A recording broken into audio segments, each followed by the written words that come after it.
Hi everybody, my name is Jeff Collins from Idea Alliance and welcome to another Idea Alliance video. And today I'm going to discuss why G7 matters. And this is not for a G7 expert or G7 professional. I know if you've been doing this in practice, you know why it matters.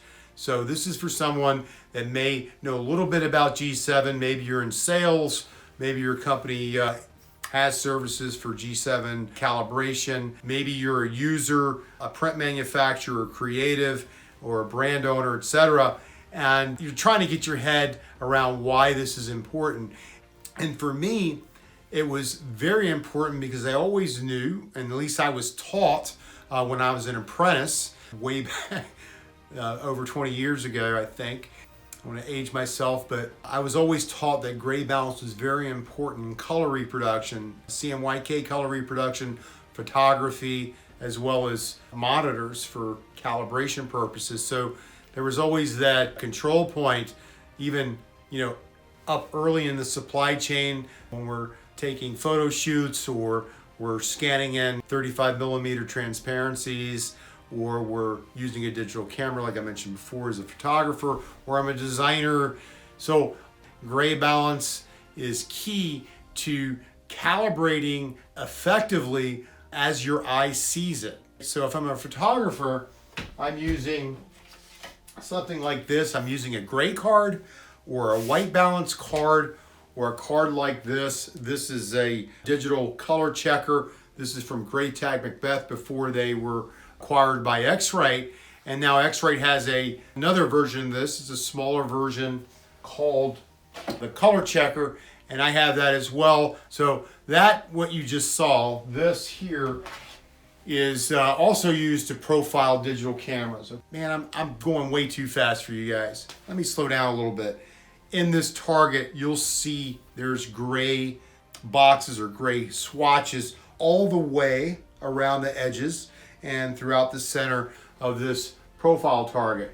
And then if we look back here, well, you can see this back here pretty well. I have gray patches here to identify good gray balance or bad gray balance. I have them on this as well. I also have them here. They're also integrated in this target. And then if we look at this big press sheet, we have 3 color bars essentially going across from the gear side of the press to the operator side or vice versa. And each one of these are used to visually identify good gray balance and my 3/4 tones or shadow contrast, my mid-tones or what we call highlight range in G7.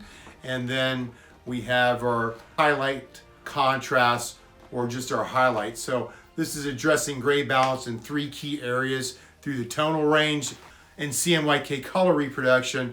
But the point I need to make, or I want to make, is that gray balance is a key method to calibrate color so that you're representing what your eye sees as close as possible. And that's my version of it, all right? So let me stop here and just mention a few official definitions of gray balance and color reproduction. And here they are on the screen. And you can hit pause if you want to read this in depth. Now, of course, on certain processes, we don't have a wide color range. So what I see out on a landscape shot through my viewfinder, it's calibrated, it looks great. What I see looks like what I see in the viewfinder. I take the shot and then I bring it back and then it's printed and it's maybe a little washed out. I don't have those saturated hues, for blues and greens and reds and things like that. And that's due to the press that it's being printed on. However, you can't get around that unless you go to like an extreme gamut or extended color gamut printing process that'll capture those hues. But even in those situations, gray balance is still key because what it's doing is giving you a consistent tonality throughout the image. And if we have that printed on a wide gamut device like inkjet or an offset press, we're going to get a very similar result. The picture is going to look the same, okay?